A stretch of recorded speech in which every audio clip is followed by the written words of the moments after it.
नमस्कार दोस्तों, इस वीडियो में आप सीटेट 2023 के लिए प्रीवियस ईयर सीटेट 2022-23 के 7वें शिफ्ट जिसकी परीक्षा दिनांक 13 जनवरी 2023 को संपन्न हुई थी, उस पेपर के हिंदी पार्ट का कंप्लीट पेपर सॉल्यूशन देखने जा रहे हैं। अगर आप प्रीवियस ईयर सब्जेक्ट वाइज सभी शिफ्टों के कंप्लीट पेपर सॉल्यूशन को डिटेल में देखना चाहते हैं तो इस वीडियो के बाद इस वीडियो का डिस्क्रिप्शन जरूर चेक करिएगा। और अगर आप चैनल पर पहली बार विजिट कर रहे हैं तो इसको सब्सक्राइब करते हुए बेल आइकन को प्रेस कर लीजिएगा। चलिए दोस्तों, आज के इस महत्वपूर्ण वीडियो को शुरू करते हैं। जैसा कि आपको ज्ञात होगा, हिंदी में 15 अंक के पैराग्राफ पर आधारित प्रश्न पूछे जाते हैं, जिसको आप बड़े आसानी से पैराग्राफ को पढ़ करके उत्तर दे सकते हैं। तो मेनली हमें फोकस करना है पेडागोजी पर, तो इस वीडियो में आप पेडागोजी को ही देखेंगे। चलिए शुरू करते हैं। पहला प्रश्न आप अपने स्क्रीन पर देख पा रहे होंगे। अनुच्छेद लेखन के दौरान व्याकरण, विराम चिन्ह, विधान और वर्तनी की जांच करना लेखन प्रक्रिया का कौन सा चरण है?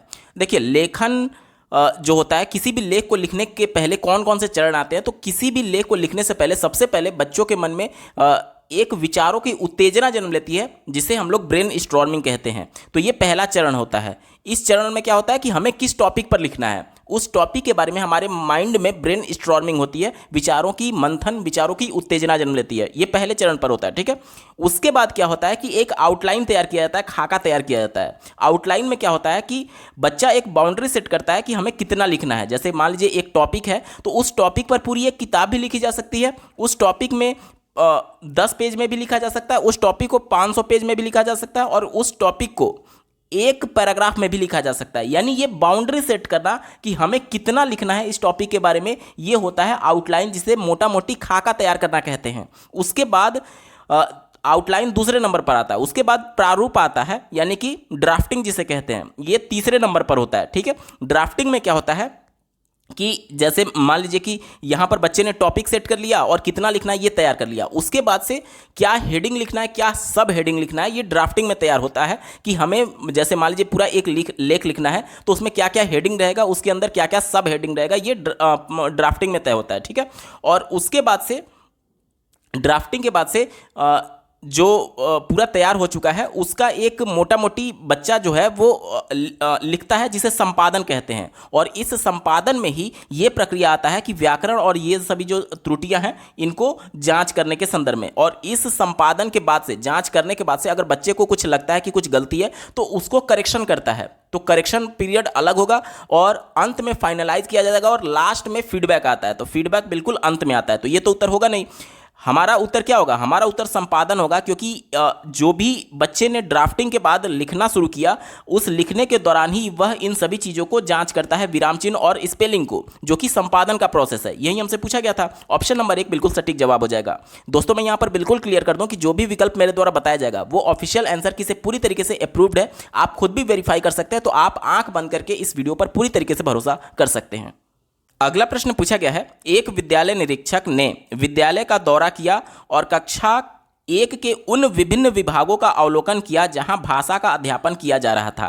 आप किस अध्यापक को भाषा अध्यापन के लिए सर्वाधिक रूप से उपयुक्त और आदर्श मानते हैं? यहाँ पर 4 प्रकार के कक्षा का जिक्र किया गया है। देखिए, जो कक्ष निरीक्षक थे, जो विद्यालय के निरीक्षक थे, वो जब विद्यालय में गए तो 4 कक्षाएं चल रही थी भाषा की, और इन 4 कक्षाओं में अलग अलग टीचर जो एक्टिविटी कर रहे थे, उसके आधार पर हमें बताना है कि कौन सा टीचर जो है वो सर्वाधिक रूप से उपयुक्त और आदर्श होगा भाषा को पढ़ाने के संदर्भ में, ठीक है। चलिए चौथे विकल्प से शुरुआत कर लेते हैं। कहा जा रहा है कि चौथी अध्यापक शब्दों की वर्तनी पढ़ा करके फिर श्रुत लेख करवा रही हैं। तो हमें क्या बताना था? बच्चे को भाषा बताना है। और भाषा का उच्चतम उद्देश्य क्या होता है? अपने आप को एक्सप्रेस कर पाए बच्चा। एक्सप्रेस 2 प्रकार से होता है, पहला लिखित अभिव्यक्ति के माध्यम से और दूसरा मौखिक अभिव्यक्ति के माध्यम से। लेकिन अगर इसमें भी ज़्यादा एप्रोप्रिएट की बात करें तो हमारा जो बोल करके हम लोग एक दूसरे से कम्युनिकेट करते हैं वो ज़्यादा इंपॉर्टेंट है, क्योंकि आप अपने दैनिक जीवन में जो भाषा सीख रहे हैं उसका बोल करके ज़्यादा से ज़्यादा उपयोग करते हैं, क्योंकि आप किसी से लिख करके उतना कम्युनिकेट नहीं करेंगे। जैसे आप कहीं इंटरव्यू देने जा रहे हैं तो जाहिर सी बात है आप बोल करके ही उससे कम्युनिकेट करेंगे। किसी से बातचीत कर रहे हैं अपने दैनिक जीवन में तो बोल करके ही कम्युनिकेट करेंगे। क्या आप अपने घर में किसी को कुछ बात बतानी है तो क्या चिट्ठी लिख करके बताते हैं? नहीं बताते ना। यानी कि जो भाषा का मौखिक अभिव्यक्ति है वो बच्चे का स्ट्रांग होना चाहिए। यानी वो वाला विकल्प हमारा अप्रोप्रिएट होगा जिसमें बच्चे के मौखिक अभिव्यक्ति की जिक्र की जा रही होगी, क्योंकि भाषा का उच्चतम उद्देश्य क्या होता है? हम अपने विचारों को अपने मौलिक अभिव्यक्ति के माध्यम से अपने मौखिक अभिव्यक्ति के माध्यम से, मतलब कि बोल करके दूसरे से अभिव्यक्त कर पाए, यही होता है भाषा का उच्चतम उद्देश्य। तो चौथे विकल्प में सिर्फ वर्तनी पढ़ा करके, वर्तनी यानी स्पेलिंग की बात की जा रही है, स्पेलिंग पढ़ा करके श्रुत लेख करवाया जा रहा है। तो यहां पर भाषा का उच्चतम उद्देश्य मैंने आपको क्या बताया कि बच्चा उसको कम्युनिकेट कर पाए।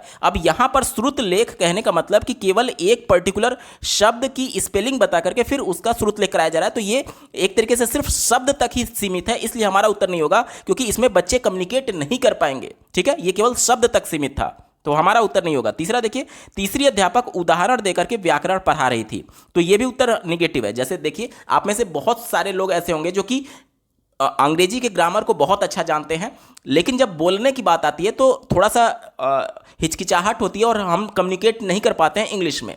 भाषा का उच्चतम उद्देश्य मैंने आपको क्या बताया कि अपने आप को एक्सप्रेस कर पाना उस पर्टिकुलर लैंग्वेज में। तो अगर मैं व्याकरण बहुत अच्छा जानता हूं, लेकिन अगर मैं उस भाषा का प्रयोग नहीं कर पा रहा हूं अपने आप को एक्सप्रेस करने के लिए बोल करके, तो फिर ये एक तरीके से भाषा का उच्चतम उद्देश्य पूर्ण नहीं हो रहा है, इसलिए ये निगेटिव है, हमारा उत्तर नहीं होगा।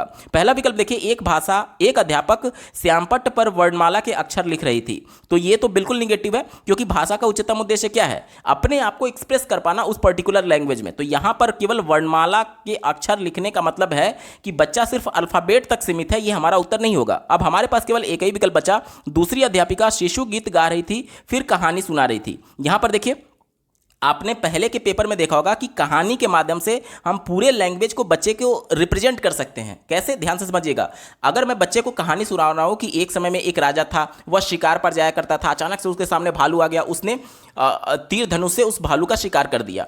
तो यहां पर जब मैं ये कहानी सुना रहा हूं तो बच्चे को इस कहानी के माध्यम से बताया जा सकता है कि ये पूरी घटना हो चुकी है, यानी पास्ट टेंस को रिप्रेजेंट कर रहा है। अब मैंने बच्चे को कहानी सुनाया था, लेकिन उसी कहानी से हमने बच्चे को व्याकरण बता दिया, और व्याकरण के माध्यम से बच्चा औपचारिक तरीके से, क्योंकि भाषा का अधिगम जो होता है वो क्या होता है? औपचारिक तरीके से व्याकरण के नियमों के अंतर्गत बच्चा भाषा को सीखता है। तो यहां पर कहानी जो होता है ना, वो पूरे लैंग्वेज को रिप्रेजेंट करता है। उसमें बच्चे का ग्रामर भी आ जाएगा, साथ ही बच्चे का चिंतन करने का भी प्रोसेस हो जाएगा, साथ ही साथ बच्चे अपने आप को एक्सप्रेस भी कर सकते हैं, क्योंकि कहानी में जब बच्चा रुचि लेगा तो उसमें कई प्रकार के प्रश्न भी पूछ सकता है कि सर वो भालू अचानक से कहां से आ गया था जंगल में। तो इन सभी प्रकार की चीजें होती हैं, यानी कि कहानी, देखिए एनसीएफ और राष्ट्रीय शिक्षा नीति दोनों ये कहते हैं कि बच्चों को खेल के माध्यम से, कहानी के माध्यम से ही पढ़ाना है।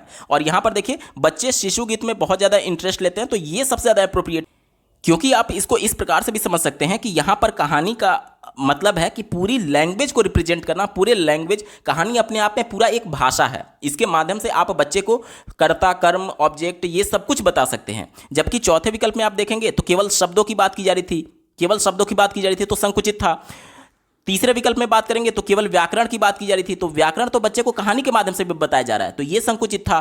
पहले विकल्प में देखेंगे तो केवल अल्फाबेट की बात की जा रही थी, तो ये संकुचित था। लेकिन कहानी जो है वो पूरे लैंग्वेज को रिप्रेजेंट करता है, इसलिए ब्रॉड सेंस में, और यही हमारा सटीक उत्तर होगा। अगला प्रश्न पूछा गया है, निम्नलिखित में से कौन सा निपुण भारत के अनुसार बुनियादी साक्षरता व गणित बोध का विकासात्मक उद्देश्य है? ध्यान से समझिएगा। सबसे पहले जानते हैं कि निपुण भारत है क्या। तो ये केंद्र सरकार की एक योजना है, जिसके अंतर्गत केंद्र सरकार ने यह लक्ष्य रखा है कि 2025 तक कक्षा 3 को समाप्त करते करते सभी बच्चों में बेसिक न्यूमरेसी, साथ ही साथ फंडामेंटल लिटरेसी में वो महारत हासिल कर लें। अब फंडामेंटल लिटरेसी, जिसे बुनियादी साक्षरता कहते हैं, इसका मतलब क्या है? इसका मतलब ये है कि कम से कम बच्चा इतना निपुण हो जाए, इतना जान जाए कि किसी भी लेख को पढ़ करके उसका अर्थ ग्रहण कर ले और अपने आप को वो लिख करके अभिव्यक्त कर ले, यानी पढ़ना और लिखना वो जान जाए, इसी को बोलते हैं बुनियादी साक्षरता। और साथ ही साथ गणित बोध का मतलब कि बेसिक जो न्यूमरेसी होती है, अंकों का जो ज्ञान होता है, साथ ही साथ अंकों की जो संक्रियाएं होती हैं, जैसे जोड़, घटाना, गुणा, भाग, इसमें बच्चा इतना सक्षम हो जाए कि वह अपने आप को एक्सप्रेस कर पाए। तो मैं जब बोल रहा हूं कि पढ़ना और अपने आप को एक्सप्रेस करना, यानी कि एक्सप्रेस करना क्या है? अपने आप के विचारों को लिख करके अभिव्यक्त करना। अब लिख करके अभिव्यक्त करना, ये किसका पार्ट है? ये संप्रेषण का पार्ट है, क्योंकि संप्रेषण जो होता है वो दो प्रकार से होता है, एक मौखिक तौर पर और दूसरा लिखित तौर पर। जब मैं ये कह रहा हूं कि बुनियादी साक्षरता में पढ़ना और लिखना दोनों आता है, ध्यान से समझिएगा, क्या क्या आता है? पढ़ना और लिखना। तो देखिए, लिखना जो है वो रिटन कम्युनिकेशन के अंतर्गत आ जाएगा, और जब मैं कोई लेख पढ़ पाऊंगा, जब कोई लेख मैं पढ़ पा रहा हूं और उस पढ़ने के बाद से अगर मैं उसका जवाब दे पा रहा हूं, तो कहीं ना कहीं इसमें बोलना भी आएगा। यानी कि पढ़ना और लिखना पढ़ना और लिखना सीधे तौर पर ये कम्युनिकेशन के पार्ट माने जा सकते हैं। लिखना तो सीधे तौर पर रिटन कम्युनिकेशन के अंतर्गत आएगा, और वर्बल कम्युनिकेशन यानी किसी भी लेख को पढ़ करके अपने विचारों को अभिव्यक्त करना यानी बोलना इसमें शामिल है। यानी वर्बल और रिटन कम्युनिकेशन दोनों इसमें आ जाएगा। और साथ ही साथ बेसिक न्यूमरेसी की बात की जा रही है, यानी सीधे तौर पर इसका उद्देश्य क्या है? इसका उद्देश्य बच्चे में संप्रेषण कौशल को विकसित करना है, ताकि बच्चे का जो बेसिक फंडामेंटल जो उसका लिटरेसी है उसमें बच्चा महारत हासिल कर ले, यानी एटलीस्ट वो पढ़ना और लिखना सीख जाए। इतना ही इसका उद्देश्य है। ठीक है, चलिए चौथे विकल्प से शुरुआत करेंगे। बच्चे में सुनने वाले श्रोता बने, तो यहां पर सुनने की बात ही नहीं है, हमारा उत्तर नहीं होगा। बच्चे प्रभावशाली लेखक बने, तो लेखक अब कक्षा 3 के बच्चों के लिए लक्ष्य रखा गया, तो कक्षा 3 के बच्चे क्या ही लेखक बन जाएंगे, तो ये उनके लिए संकुचित है, हमारा उत्तर नहीं होगा। वे प्रभावशाली पाठक बने, तो ये केवल पढ़ने तक सीमित है। यहां पर मैं पढ़ना तो बोल रहा हूं लेकिन पढ़ने तक सीमित है, तो ये हमारा उत्तर नहीं होगा। लेकिन अगर बात करें ऑप्शन नंबर 2 की, वे प्रभावशाली संप्रेषक बने, अब संप्रेषक में यहां पर दोनों आ जाएगा। संप्रेषक यानी कि कम्युनिकेटर, और कम्युनिकेटर कैसे होगा? या तो बोल करके या तो लिख करके, तो लिखना तो इसमें शामिल है। और पढ़ना, अभी मैंने आपको बताया कि मान लीजिए कोई लेटर बच्चा पढ़ा और उसको पढ़ करके फिर मौखिक तौर पर उसका उत्तर दे सकता है, तो यहां पर संप्रेषक में क्या है? दोनों प्रकार के कम्युनिकेशन की बात की जाएगी, कम्युनिकेटर की बात की जाएगी, जिसमें पढ़कर बोल कर भी और साथ ही साथ लिख कर भी। तो ये बिल्कुल अप्रोप्रिएट है, यही इसका सटीक जवाब हो जाएगा। सीबीएसई बोर्ड के पेपर में बहुत सारे टाइपिंग मिस्टेक हैं, जिसकी वजह से अभ्यर्थियों के मन में कंफ्यूजन होता है। जैसे कि इसी प्रश्न को देख लीजिए, क्या बोला गया है? राष्ट्रीय शिक्षा नीति 2020 बहुत पुरजोर तरीके से 3 माह की स्कूली तैयारी के मॉड्यूल की अनुशंसा करती है, जिससे कि बच्चे किस स्तर में पढ़ने के लिए तैयार हों। ध्यान से समझिएगा, यहां पर 3 माह लिखा गया, जबकि यहां पर 3 माह नहीं बल्कि 3 साल है। इसके बारे में मैं आपको बताता हूं। राष्ट्रीय शिक्षा नीति 2020 में यह प्रावधान किया गया है कि जब बच्चे की आयु 3 से लेकर के 6 साल होगी, यानी कि इनके बीच कितने का गैप है? 3 ईयर का। यही 3 ईयर यहां पर मेंशन करना था, लेकिन इन्होंने गलती से माह लिख दिया, यहां पर 3 साल है। क्या है? 3 साल। यानी जब बच्चे की एज 3 से लेकर के 6 साल होगी, तब उसको पढ़ाई के लिए तैयार किया जाएगा। जैसे कि अभी हमारे प्राइवेट स्कूल में बहुत पहले से ये सिस्टम लागू है कि पहले बच्चा नर्सरी में जाएगा, जब बच्चे की एज 3 साल होगी, 3 प्लस होगी, और साथ ही साथ उसके बाद LKG में जाएगा, फिर UKG में जाएगा। यानी कि ये 3 साल जो हो गए, उसके बाद बच्चा कक्षा 1 में जाता है। ये पहले से प्राइवेट में सिस्टम लागू था, लेकिन सरकारी विद्यालयों में इस प्रकार का कोई भी प्रावधान नहीं था। इस प्रकार का प्रावधान नहीं था। हालांकि आप देखेंगे आंगनबाड़ी के माध्यम से बच्चों को पौष्टिक आहार और ये सभी चीज़ें, बैठाने वाली चीज़ें होती थी, लेकिन ये औपचारिक तरीके से नहीं था, जिसको राष्ट्रीय शिक्षा नीति 2020 में सीरियस लेने के लिए सभी राज्य सरकारों को और केंद्र सरकारों को सिफारिश की गई है कि जो 3 से लेकर के 6 साल के बच्चे हैं, उनको बाल वाटिका के माध्यम से और साथ ही साथ आंगनबाड़ी के माध्यम से उनको पढ़ाया जाए, ताकि जब बच्चा कक्षा 1 में जाए, तो वो पूरी तरीके से मेंटली प्रिपेयर रहे पढ़ने के लिए। अभी क्या होता था सरकारी विद्यालयों में, जब पहली बार कक्षा 1 में बच्चा 6+ एज में जाता था, जैसे देखिए आपने RT एक्ट पढ़ा होगा, तो RT एक्ट में एज क्या दिया गया? 6 से 14 साल। यानी जब बच्चा 6 साल का होगा, 6+ का होगा, तब वो कक्षा 1 में जाएगा। इससे पहले तो बच्चे का एडमिशन ही नहीं होता था सरकारी विद्यालय में। लेकिन अब क्या प्रावधान कर दिया गया है कि 3 से लेकर के 6 साल का जब बच्चा रहेगा, तो बाल वाटिका या फिर आंगनबाड़ी के माध्यम से बच्चे को पढ़ने के लिए तैयार किया जाएगा। और जब बच्चे की एज 6+ हो जाएगी, तब वो किस में जाएगा? वो कक्षा 1 में जाएगा। तो हमसे यही पूछा जा रहा है कि देखिए 3 साल की स्कूली तैयारी के मॉड्यूल की अनुशंसा करती है, जिससे कि बच्चे किस स्तर के पढ़ने के लिए तैयार हो सके। तो मैं आपको क्या बताऊं, कक्षा 1 में पढ़ने के लिए वो तैयार हो सके, प्राइमरी के कक्षा 1 में, जो कि ऑप्शन नंबर 3 में दिया गया। विकल्प नंबर 3 बिल्कुल सटीक जवाब हो जाएगा। अगले प्रश्न में एक स्टेटमेंट दिया गया और दूसरा रीजन दिया गया, और दोनों को पढ़ करके हमें सही विकल्प का चयन कर लेना है। पहले स्टेटमेंट को पढ़ लेते हैं। क्या कहा जा रहा है कि भाषाई निपुणता व्याकरणिक दृष्टि से सही वाक्य बनाने की योग्यता है। तो भाषाई निपुणता का मतलब क्या है? अभी इसके पहले हमने निपुण भारत को देखा था, जिसमें बेसिक लिटरेसी की बात की गई थी, फंडामेंटल लिटरेसी, यानी बच्चा अपने आप को एक्सप्रेस कर पाए उस पर्टिकुलर लैंग्वेज में। और भाषाई निपुणता का मतलब कि अपने आप को वो अभिव्यक्त कर पाए उस लैंग्वेज का प्रयोग करते हुए। जबकि इसमें क्या कहा जा रहा है कि व्याकरणिक दृष्टि से सही वाक्य बनाने की योग्यता है।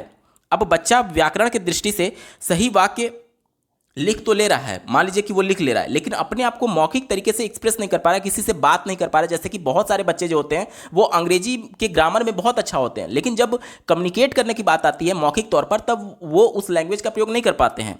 तो भाषाई निपुणता का मतलब ये है कि बच्चा अपने आप को एक्सप्रेस कर पाए मौखिक तौर पर उस पर्टिकुलर लैंग्वेज में। तो यहां पर इसकी बात ही नहीं की गई है, तो ये हमारा उत्तर नहीं होगा। ठीक है, उसके बाद से देखिए कारण क्या बताया गया कि भाषाई निपुणता, सुविधा और प्रवाह के साथ भाषा के इस्तेमाल करने की योग्यता है। तो ये बात बिल्कुल सही है, यानी बच्चा कम से कम इतना ही योग्य है कि वह उस लैंग्वेज का प्रयोग कर पा रहा है और प्रवाह के साथ उस भाषा का इस्तेमाल कर पा रहा है अपने आप को एक्सप्रेस करने में। तो ये बात बिल्कुल सही है, पॉजिटिव है, यानी ए गलत है और आर सही है, जो कि ऑप्शन नंबर 4 में दिया गया है। ए असत्य है लेकिन आर सत्य है, इसका बिल्कुल सटीक जवाब हो जाएगा। अगला प्रश्न पूछा गया है, निम्नलिखित में से कौन सा पाठ्य पुस्तक के बारे में सही नहीं है। प्रश्न निगेटिव सेंस में है, तो हमें निगेटिव वाला ही उत्तर ढूंढना है। पहले विकल्प से शुरुआत करते हैं, यह पाठ्यक्रम को लागू करने का मुख्य क्रियान्वयन उपकरण है। पाठ्यक्रम यानी कि जो करिकुलम, जो सिलेबस बच्चे के लिए तय कर दिया गया है, वह सिलेबस किस में दिया गया रहता है, बच्चे के किताब में दिया गया रहता है। यानी कि यह मुख्य क्रियान्वयन उपकरण है कि बच्चे के लिए क्या सिलेबस है, वह सिलेबस बच्चा किताब में देखता है। यानी कि उस सिलेबस को पढ़ाने की मुख्य जिम्मेदारी बच्चा किस में से सिलेबस देखेगा, किताब में से ही तो देखेगा। यानी किताब के माध्यम से मुख्य क्रियान्वयन उपकरण माना जा सकता है उस पाठ्यक्रम को लागू करने के लिए, जो कि बच्चे के लिए डिसाइड किया गया। तो ये तो बात बिल्कुल पॉजिटिव हो गई, हमारा उत्तर नहीं होगा क्योंकि हमसे निगेटिव वाला पूछा गया था। दूसरा देखिए, यह साहित्य की विभिन्न विधाएं प्रस्तुत करता है। अब बच्चा जब प्राइमरी लेवल में, तो उसकी किताब में कविता भी दिया गया है, उसकी किताब में कहानी भी दिया गया है, उसकी किताब में नाटक भी दिया गया है। तो ये सब चीजें क्या है, ये साहित्य की विधाएं ही तो मानी जाती हैं। तो ये तो बात बिल्कुल सही है, पॉजिटिव है। तो हमारा उत्तर नहीं होगा क्योंकि हमसे निगेटिव वाला पूछा गया था। तीसरा देखिए, यह पाठ्यक्रम के उद्देश्य को प्राप्त करने में मदद करती है। पाठ्यक्रम का उद्देश्य क्या है, पाठ्यक्रम का यह उद्देश्य है प्राइमरी लेवल पर कि बच्चे को खेल के माध्यम से बताना है। किताबों में विभिन्न प्रकार की गतिविधियां दी गई हैं जिसके माध्यम से बच्चा खेल के माध्यम से सीख सकता है। इसके अलावा विभिन्न प्रकार के चित्र दिए गए रहते हैं जिसको देख करके बच्चा उन चित्रों को समझने की कोशिश करता है और क्रिटिकल थिंकिंग करने लगता है, चिंतन करने लगता है। तो ये सभी चीज़ें जो हैं वो बच्चे के लिए जो निर्धारित किया गया कि एटलीस्ट इतना बच्चे को आना चाहिए, वो सभी उद्देश्य प्राप्त करने में मदद करता है किताब। तो ये भी बात बिल्कुल सही है, हमारा उत्तर नहीं होगा क्योंकि हमसे क्या पूछा गया था, निगेटिव वाला। अब हमारे पास एक ही विकल्प बचा, यह शैक्षिक गतिविधियों की योजना है। शैक्षिक गतिविधियों की योजना बताया जा रहा है, यानी कि जो भी बच्चे को एक्टिविटी कराना है उसकी योजना किताब है, ये कहा जा रहा है। तो ये विकल्प निगेटिव है क्योंकि किताब में तो वो एक्टिविटी दी गई है, अब उसकी प्लानिंग कौन करेगा, उसकी प्लानिंग टीचर करता है कि किस प्रकार से ये एक्टिविटी कराना है बच्चों को। ठीक है, तो किताब अगर सब कुछ होता तो फिर टीचर की जरूरत ही क्यों पड़ती। तो किताब में तो दिया गया कि हाँ ये एक्टिविटी कराना है, लेकिन इसकी प्लानिंग कौन करता है, इसकी प्लानिंग, इसके लिए इंस्ट्रक्शन कौन देगा, वो टीचर देगा। जबकि यहां पर क्या बताया जा रहा है कि यह शैक्षिक गतिविधियों की योजना है। तो ये विकल्प निगेटिव है और चूंकि निगेटिव वाला हमसे पूछा गया था, यह विकल्प बिल्कुल एप्रोप्रिएट आंसर हो जाएगा। अगला प्रश्न पूछा गया है, एक अध्यापक का यह मत है कि अभिभावक महत्वपूर्ण भागीदार हैं, उन्हें नियमित रूप से संलग्न करना और संप्रेषित करते रहना चाहिए। यह किस प्रकार से हो सकता है। यानी कहा यह जा रहा है कि बच्चों की शिक्षा में अभिभावक बहुत महत्वपूर्ण रोल अदा करते हैं और इसलिए उनको लगातार कम्युनिकेट करने की आवश्यकता है। किसके माध्यम से, टीचर के माध्यम से। तो ये कैसे प्रैक्टिकली पॉसिबल हो पाएगा, ये हमसे पूछा जा रहा है। चौथे विकल्प से शुरुआत करते हैं, अभिभावक को अधिगम संबंधी सिद्धांत पढ़ा करके। यानी कहा यह जा रहा है कि जो सिद्धांत आपने बीएड बीटीसी के दौरान पढ़े हैं वो सिद्धांत अभिभावकों को भी पढ़ाया जाए। तो फिर जब सब जिम्मेदारी अभिभावक ही निभा लेंगे तो फिर एज ए टीचर आपकी रिस्पॉन्सिबिलिटी क्या है, वो सिद्धांत आपको पढ़ाया गया ताकि आप उस सिद्धांतों का प्रयोग करके उत्तम से उत्तम जो शिक्षण विधि है वो अपनाइए ताकि बच्चे का अधिगम अर्थपूर्ण हो सके। और ये भी आप समझ सकते हैं कि जो बच्चे के माता पिता हैं, हो सकता है कि वो अनपढ़ हो। ये तो जरूरी नहीं है कि माता पिता पढ़े लिखे हैं, अगर पढ़े लिखे नहीं है तो आप उनको जबरदस्ती सिद्धांत थोड़ी पढ़ाने जाएंगे। तो ये विकल्प नेगेटिव है, हमारा उत्तर नहीं होगा। तीसरा देखिए, अभिभावकों को अकादमिक के स्थान पर सह अकादमिक क्षेत्रों से आमंत्रित करना। अकादमिक यानी कि एकेडमिक के स्थान पर सह अकादमिक यानी कि एकेडमिक से जुड़े हुए दूसरे जो कार्य होते हैं उन क्षेत्रों में आमंत्रित करना। जैसे कि देखिए, एकेडमिक कार्य क्या हो जाएगा, जैसे कि बच्चा कोई टेस्ट दे रहा है, कोई भी गतिविधि कर रहा है जो कि बच्चे के डायरेक्टली एकेडमिक से जुड़ा हुआ है, उसके संज्ञान से जुड़ा हुआ है, सीधे तौर पर आप ये समझ सकते हैं। और वो एक्टिविटी जैसे पेड़ लगाना, सफाई करना, ये सब डायरेक्टली उसके संज्ञान से नहीं जुड़ा हुआ। संज्ञान कहने का मतलब कि उसके सिलेबस से नहीं जुड़ा हुआ है, लेकिन ये सब एक्टिविटी भी बच्चे को कराई जाती है। तो कहा यह जा रहा है कि बच्चे के पढ़ाई से ना जोड़ करके बल्कि इन सभी कार्यों से, कि पेड़ लगाना और इन सभी चीज़ों से अभिभावक को जोड़ने की बात की जा रही है। तो ये तो निगेटिव है, ये तो निगेटिव हो गया ना, क्योंकि बच्चे का मेन एम क्या है एज ए टीचर, बच्चे के लिए टीचर का मेन एम क्या है कि बच्चे का संज्ञान अच्छे तरीके से डेवलप किया जाए।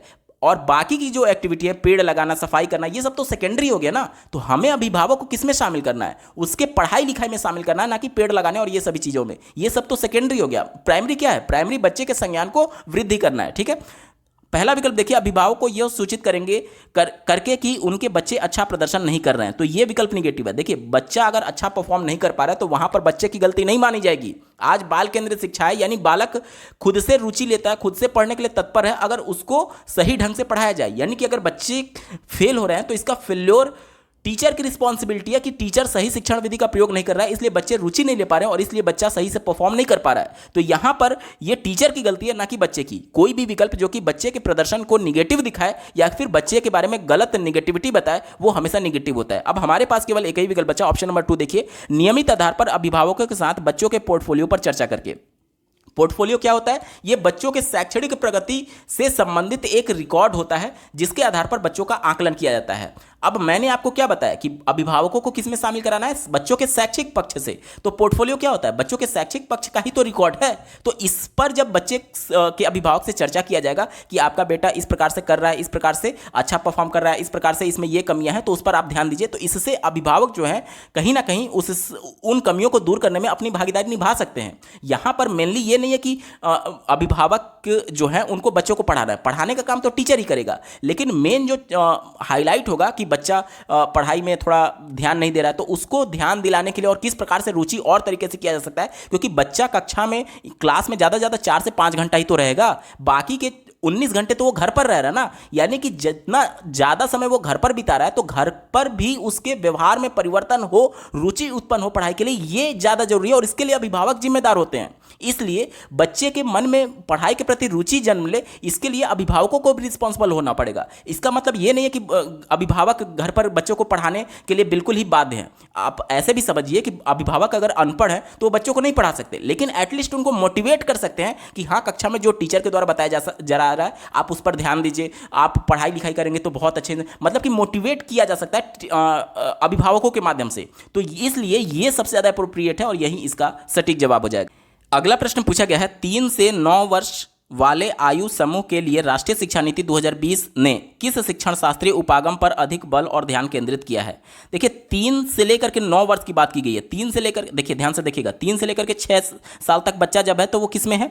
वो आंगनबाड़ी में है, ठीक है, जिसे आप प्री प्राइमरी भी कहते हैं। इसको आप प्री प्राइमरी कह सकते हैं, यानी प्राइमरी से पहले वाला, ठीक है, प्राइमरी से पहले वाला, इसलिए इसको प्री प्राइमरी बोलते हैं।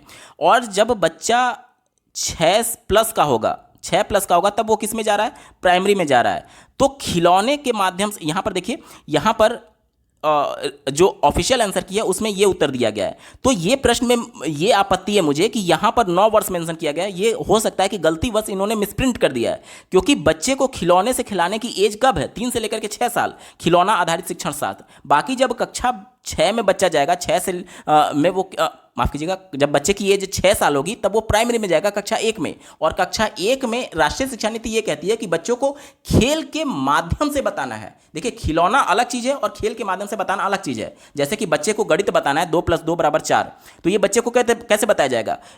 बच्चे को ऐसे बताया जा सकता है कि 2 बच्चे का एक ग्रुप यहाँ पर है और 2 बच्चे का एक ग्रुप यहाँ पर है। इन 2 बच्चों को बोला जा सकता है कि आप यहाँ पर इन बच्चों के साथ जाकर के खड़े हो जाइए, तो यहाँ पर ये वाला बच्चा यहाँ से हट जाएगा और यहाँ पर बच्चा आ जाएगा, तो 2 बच्चे पहले से थे और 2 बच्चा फिर आ जाएगा। तो ये खेल हो गया और बच्चे इसको गिन करके बताएंगे कि टोटल 2 + 2 = 4 होता है। ये होता है खेल के माध्यम से बताना। और खिलौना आधारित शिक्षण का मतलब क्या हो गया कि बच्चे को खिलौने दिखा करके बताने की बात की जा रही है। तो यहां पर यह मिसप्रिंट हो सकता है, 3 से 9 साल नहीं बल्कि 3 से 6 साल के बच्चों की बात की जा रही है। और उसके हिसाब से ऑप्शन नंबर 3 खिलौना आधारित शिक्षण इसका बिल्कुल सटीक जवाब हो जाएगा, क्योंकि आप आंगनबाड़ी में देखेंगे तो विभिन्न प्रकार के खिलौने सरकार इशू करती है आंगनबाड़ियों को, ताकि वह खिलौनों के माध्यम से बता पाए। जैसे कि लौकी हो गया, मूली हो गया, गाजर हो गया, लहसुन हो गया, आलू हो गया, इन सब का एक मॉडल देती है, प्लास्टिक का सब होता है, और उस खिलौने के माध्यम से बच्चे को उनके परिवेश से जुड़े हुए चीज़ों के बारे में बताया जाता है। तो ये खिलौना आधारित कितने होता है? ये खिलौना आधारित होता है प्री प्राइमरी में, जो कि बच्चे की साल एज 3 से 6 साल की होती है। तो इसलिए मैं यहाँ पर कह रहा हूँ 9 साल नहीं बल्कि 6 साल होना चाहिए था। बाकी देखिए, घटना आधारित नहीं होगा, भिन्न पाठ्यचर्या विषयों पर आवाजाही संबंधी उपागम नहीं होगा, विशिष्ट निर्देशात्मक अभ्यास शिक्षण नहीं होगा। ठीक है, ऑप्शन नंबर 3 सटीक जवाब है। अगला प्रश्न पूछा गया है, आम तौर पर पूर्व विद्यालयी अध्यापक अपनी कक्षा के शुरुआती दौर में अपने शिक्षार्थियों को चित्रात्मक पुस्तकें देते हैं बजाय कि वर्णमाला पढ़ाने के। चित्रात्मक पुस्तकें देने का उद्देश्य क्या है? देखिएगा, पूर्व विद्यालयी अध्यापक कहा जा रहा है। यहाँ पर अगर केवल विद्यालयी अध्यापक होता तो ये प्राइमरी से माना जाता, लेकिन विद्यालय पूर्व की बात की जा रही है, यानी कि ये किसकी बात की जा रही है? प्री प्राइमरी की बात की जा रही है। यानी कि प्री प्राइमरी क्या होता है? जब बच्चे की एज 3 से लेकर के 6 साल है, यानी कि आप आंगनबाड़ी बाल वाटिका समझ सकते हैं। और अगर प्राइवेट स्कूल में देखेंगे तो नर्सरी, एलकेजी और यूकेजी की बात की जा रही है। ठीक है, तो यहाँ पर यह कहा जा रहा है कि उनको वर्णमाला पढ़ाने के बजाय उनको चित्रात्मक पुस्तकें दी जाती हैं, उसके माध्यम से पढ़ाया जाता है। ऐसा क्यों?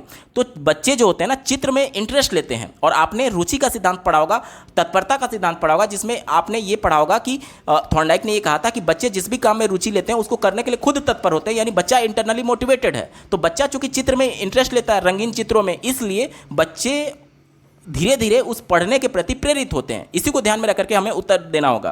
पहला देखिए, अपनी व्यस्तता के समय शिक्षार्थियों को व्यस्त रखना और विभिन्न रंगों का परिचय देना। तो ये निगेटिव है, हमारा उत्तर नहीं होगा। बच्चे भविष्य में इस तरह के चित्र बना सके, तो चित्र भविष्य में बना सके उसके लिए अलग उसको एक चित्रकला का सब्जेक्ट है। यहाँ पर पर्टिकुलर चित्रकला सब्जेक्ट की बात नहीं की गई है, सभी सब्जेक्ट्स में उसको देखिए, उसके सभी सब्जेक्ट्स की बात की जा रही है, चित्रों के माध्यम से बताया जा रहा है। तो यहाँ पर चित्र भविष्य में इस प्रकार के चित्र बना सके, यहाँ पर ये इंपॉर्टेंट नहीं है। चौथा देखिए, उनके बुनियादी कौशल का आकलन करना जो विद्यालय में प्रवेश के समय उनके पास थे।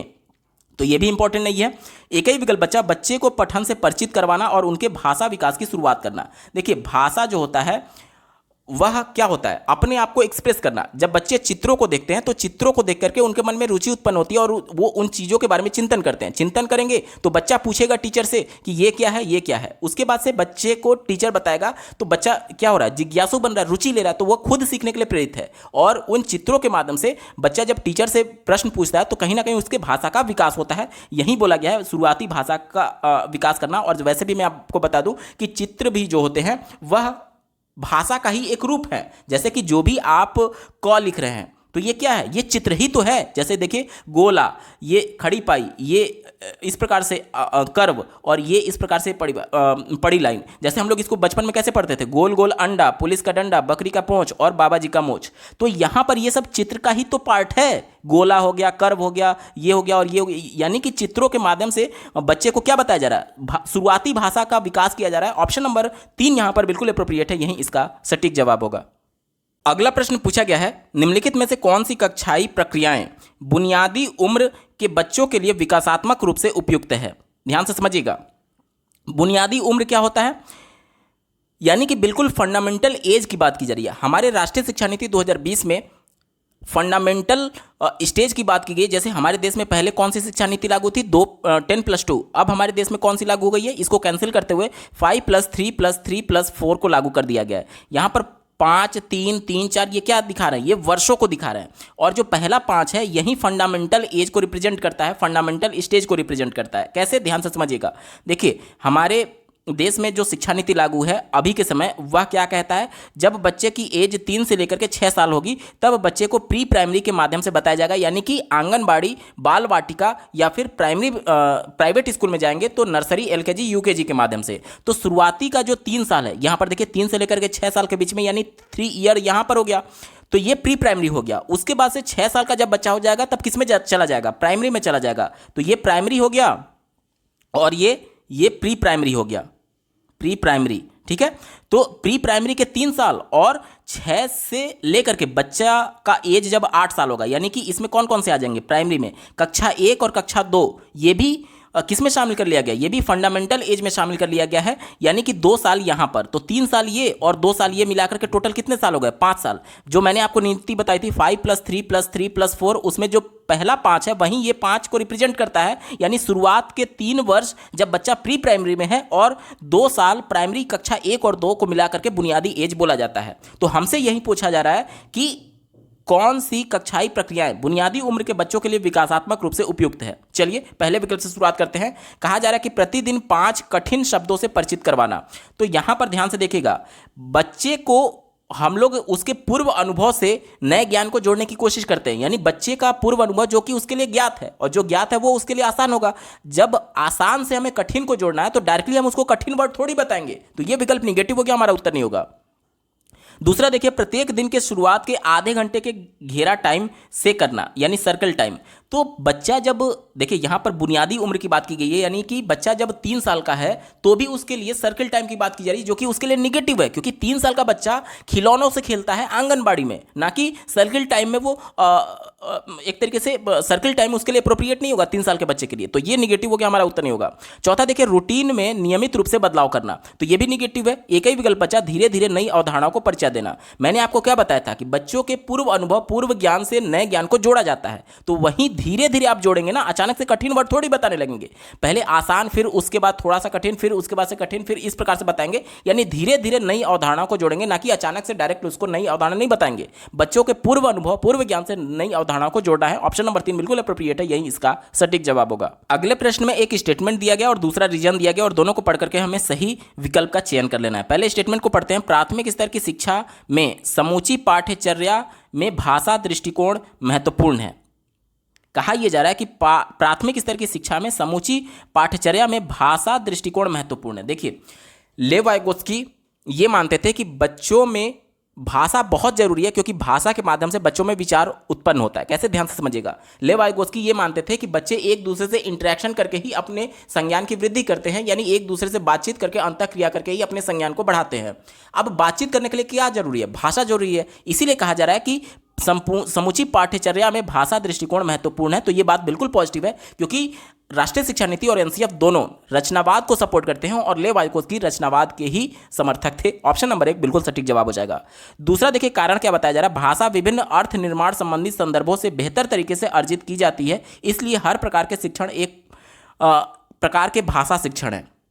यानी ये कहा जा रहा है कि हर प्रकार का शिक्षण, चाहे विज्ञान ही क्यों ना हो, वह भी एक प्रकार का भाषा शिक्षण है, क्योंकि विज्ञान की जो शब्दावली है उसके माध्यम से आप विज्ञान की भाषा को सीखते हैं। गणित की जो शब्दावली है, जैसे कि जोड़, घटाना, गुणा, भाग, ये क्या है? ये गणित की शब्दावली है, तो इसके माध्यम से भी आप भाषा को सीख रहे हैं। तो ये भी बात बिल्कुल पॉजिटिव है। इसीलिए भाषा को ज़्यादा महत्वपूर्ण बताया गया, भाषा का दृष्टिकोण महत्वपूर्ण बताया जा रहा है। यानी ए और आर दोनों सही है, और आर जो है वो ए की सही तरीके से व्याख्या करता है। विकल्प नंबर 1 सही जवाब हो जाएगा। अगला प्रश्न देखिए, एक बालक के घर की भाषा और विद्यालय में निर्देश की भाषा एक ही है।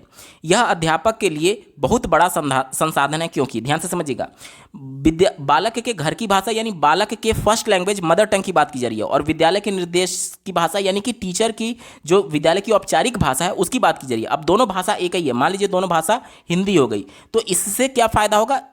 इससे फायदा ये होगा कि एक तो कम्युनिकेशन गैप नहीं रहेगा, दोनों उस भाषा को समझ रहे हैं, दोनों उस भाषा में बोल सकते हैं, तो बच्चे उस भाषा का प्रयोग करके चिंतन कर सकते हैं व्यापक तौर पर, क्योंकि जो भी कॉन्सेप्ट बच्चे को बताया जाएगा वह कॉन्सेप्ट बच्चा उसी प्रकार से ग्रहण कर रहा है, क्योंकि भाषा कोई बैरियर तो है नहीं। तो उस हिसाब से अगर मान लीजिए ऐसा रहता कि बच्चे की घर की भाषा यानी फर्स्ट लैंग्वेज अलग होती और यहाँ पर विद्यालय की औपचारिक भाषा अलग होती, तो उस कंडीशन में क्या होता? उस कंडीशन में बहुभाषिकता जो एनसीएफ ने बताया है कि बच्चा अपने घर की भाषा से शुरुआत करेगा और धीरे धीरे विद्यालय की औपचारिक भाषा में पहुंचेगा, यानी कि उसमें कुछ ना कुछ तो समय लगता, यानी कि उस समय तक जो टीचर बता रहा है हो सकता है कि वो बच्चा उसको ग्रहण ना कर पाए, क्योंकि लैंग्वेज का यहाँ पर बैरियर था। लेकिन चूंकि दोनों का लैंग्वेज एक ही है, तो जो चीज टीचर के द्वारा बताया जा रहा है वो एज इट इज उसको समझ पाएगा और कहीं ना कहीं उसमें चिंतन व्यापक तौर पर बच्चा कर सकता है। इसी को ध्यान में रख करके उत्तर ढूंढेंगे। पहला विकल्प दिया गया कि इससे वह बहुभाषिक बनेगा। देखिए ये इंपॉर्टेंट नहीं है, बहुभाषिक कहने का मतलब कि एक से ज्यादा लैंग्वेज की बात तब होती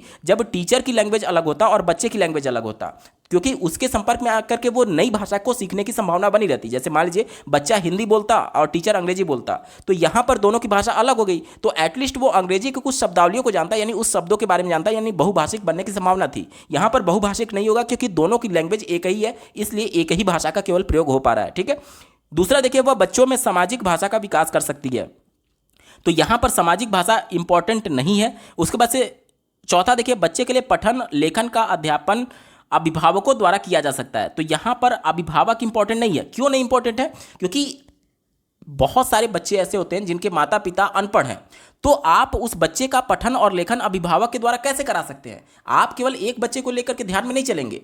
शहरों में देखेंगे तो अधिकांश बच्चों के अभिभावक जो है पढ़े लिखे हैं, लेकिन गांव में देखेंगे तो वहाँ के अभिभावक जरूरी नहीं है कि पढ़े लिखे हैं, तो यहाँ पर आप केवल शहर को ध्यान में रखकर के थोड़ी देंगे। राष्ट्रीय शिक्षा नीति जो जारी की गई है वो ऐसा थोड़ी है कि शहर के लिए अलग है और गांव के लिए अलग है, सबके लिए एक समान है। यानी कि अभिभावक की जिम्मेदारी बच्चे को मोटिवेट करना है, ना कि उनको पढ़ने और लिखने के लिए प्रेरित करना, क्योंकि गांव का जो अनपढ़ परिवार से आया होगा, जाहिर सी बात है उनके माता पिता उसको पढ़ना लिखना नहीं सिखा सकते हैं। इसका मतलब ये थोड़ी है कि वो बच्चा पढ़ाई नहीं करेगा। तो ये विकल्प निगेटिव हो गया, हमारा उत्तर नहीं होगा। हमारे पास केवल एक ही विकल्प बचा, ऑप्शन नंबर 2 देखिए, वह बच्चों के साथ उस भाषा विशेष में चिंतन और तर्क की उच्च स्तरीय संज्ञानात्मक गतिविधियों का आयोजन कर सकती है। यह विकल्प बिल्कुल सही है। अगर दोनों का लैंग्वेज अलग होता तो लैंग्वेज बैरियर हो जाता, यानी भाषा जब नहीं समझ पाएगा बच्चा तो उस जाहिर सी बात है जो बच्चे को समझाने की कोशिश टीचर कर रहा होगा वो चीज़ बच्चा नहीं समझ पाएगा। अब नहीं समझ पाएगा तो चिंतन भी नहीं कर पाएगा। अब चूंकि यहां पर बच्चे की और टीचर दोनों की लैंग्वेज एक है, इसलिए टीचर की बातों को समझ करके बच्चा क्या कर सकता है, तर्क वितर्क भी कर सकता है कि यह कॉन्सेप्ट ऐसे कैसे हो रहा है। तो यह विकल्प बिल्कुल पॉजिटिव है, यही इसका सटीक जवाब हो जाएगा।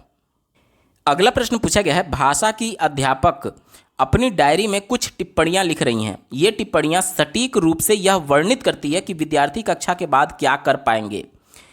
यह टिप्पणियां क्या हैं, ध्यान से समझिएगा। विद्यार्थियों को पढ़ाने के बाद ये टिप्पणी टीचर ने लिखा है, पढ़ाने के बाद। और ये टिप्पणी किसके बारे में वर्णन कर रहा है कि विद्यार्थी कक्षा के बाद क्या कर पाएंगे, यानी कि पर्टिकुलर किसी टाइम पीरियड के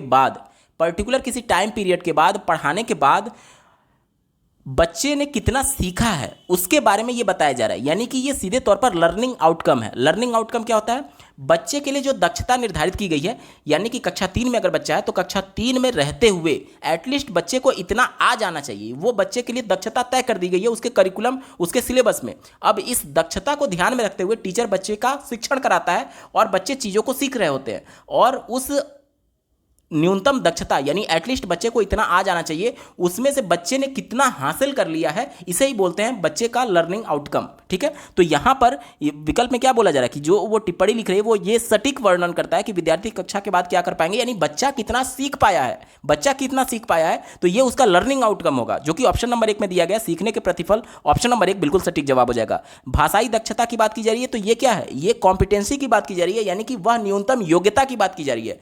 तो न्यूनतम योग्यता बच्चा यहां पर हासिल किया है या नहीं, ये इंपॉर्टेंट नहीं है। क्यों? क्योंकि प्रत्येक बच्चा इंडिविजुअल डिफरेंसेज रखता है और जरूरी नहीं है कि वो जितना उसके लिए लक्ष्य तैयार था वो पूरा लक्ष्य को हासिल कर लिया है, क्योंकि यहां पर यह बताया जा रहा है कि विद्यार्थी कक्षा के बाद कितना कर पाएंगे, क्या कर पाएंगे, यानी कि बच्चे ने कितना अचीवमेंट प्राप्त किया है, वो बच्चे का आउटकम होगा, ना कि भाषाई दक्षता। भाषा शिक्षा के उद्देश्य नहीं होगा, सीखने के स्तर नहीं होंगे। ऑप्शन नंबर 1 सटीक जवाब है।